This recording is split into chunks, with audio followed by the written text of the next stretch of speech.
शर्जील इमाम जैसे शख्स, नौजवान पढ़ा लिखा IITN जो ब्रिलियंट स्कॉलर है, इंटेलिजेंट माइंड है, हम चाहते हैं देश की, जब अमृतपाल जी जा सकते हैं, जब इंजीनियर राशिद साहब जा सकते हैं, जब डिग्री छुपाने वाला प्रधानमंत्री जा सकता है, तो शर्जील भाई तो जरूर जा सकते हैं। लोकसभा का सम्मान भी बढ़ाएंगे और बैरिस्टर असदुद्दीन ओवैसी साहब और चंद्रशेखर जी के साथ जब बैठेंगे तो जरूर कुछ ना कुछ लोकसभा में चार चांद लगेगा। तो सिर्फ साहब भी तो आप लोग के खिलाफ बोला करते थे, खिलाफ बोलते थे, वो ठीक खिलाफ थे, भाग गए, वो हम मान रहे हैं। उन्होंने माफ़ी मानी, उन्होंने इस्तिखारा पढ़ा, तो इस्तिखारा पढ़ा, माफ़ी मांगी, बैरिस्टर साहब ने इस्तकबाल किया। अरे भाई, हम शर्जील साहब के साथ हैं, लेकिन विधानसभा चुनाव, लोकसभा लड़ते तो हम जब वकार साहब को लड़ाए तो आपको भी लड़ा देते। पूछेंगे सीमांचल में शर्जील इमाम के चुनाव लड़ने की बात सामने आ रही है, बहादुरगंज सीट, क्योंकि वहाँ से आपके प्रत्याशी कहीं ना कहीं लगभग तय हैं।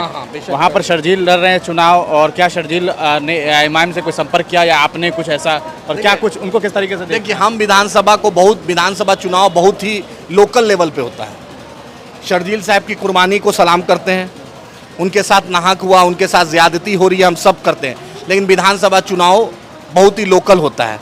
अब हर विधानसभा में लोग लोकल चाहता है। अब अशोक यादव का आपके मधुबनी लोकसभा का 10 जगह विरोध हुआ कि वो लोकल नहीं है।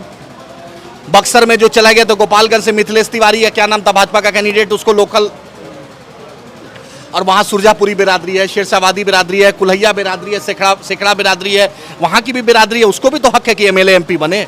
अब आप आइएगा कहीं से और आप लड़ना चाहिएगा, फिर उसके बाद MLA का चुनाव है, डेली किसी को आवासीय में मदद चाहिए, राशन कार्ड में मदद चाहिए, इलेक्शन कार्ड में मदद चाहिए, सीमांचल के लोग बड़े पलायन होता है वहाँ मदद चाहिए, तो फिर आप कैसे कीजिएगा? तो सिर्फ साहब भी तो आप लोग के खिलाफ बोला करते थे, खिलाफ बोलते थे, वो ठीक खिलाफ थे, भाग गए, वो हम मान रहे हैं। उन्होंने माफ़ी मानी, उन्होंने इस्तिखारा पढ़ा, तो इस्तिखारा पढ़ा, माफ़ी मांगी, बैरिस्टर साहब ने इस्तकबाल किया।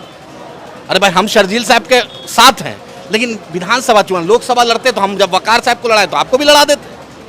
आप भाई तो स्टार है, आपको तो पूरा इंडिया जानता है। मुझे लगता है कहीं सीट से मांगेंगे तो दे देंगे। देखते हैं, अगर देखिए हम तो पार्टी के राष्ट्रीय अध्यक्ष नहीं हैं, ये फैसला भी तो कर सकते हैं। हाँ, हम चाहेंगे कि वो लोकसभा का सदस्य बने। शर्जील इमाम जैसे शख्स, नौजवान पढ़ा लिखा IITN जो ब्रिलियंट स्कॉलर है, इंटेलिजेंट माइंड है, हम चाहते हैं देश की, जब अमृतपाल जी जा सकते हैं, जब इंजीनियर राशिद साहब जा सकते हैं, जब डिग्री छुपाने वाला प्रधानमंत्री जा सकता है, तो शर्जील भाई तो जरूर जा सकते हैं। लोकसभा का सम्मान भी बढ़ाएंगे और बैरिस्टर असदुद्दीन ओवैसी साहब और चंद्रशेखर जी के साथ जब बैठेंगे तो जरूर कुछ ना कुछ लोकसभा में चार चांद लगेगा। हमारे साथ आदिल हसन साहब थे, बड़ी लंबी बातचीत हुई और उन्होंने तमाम बातें बताई है।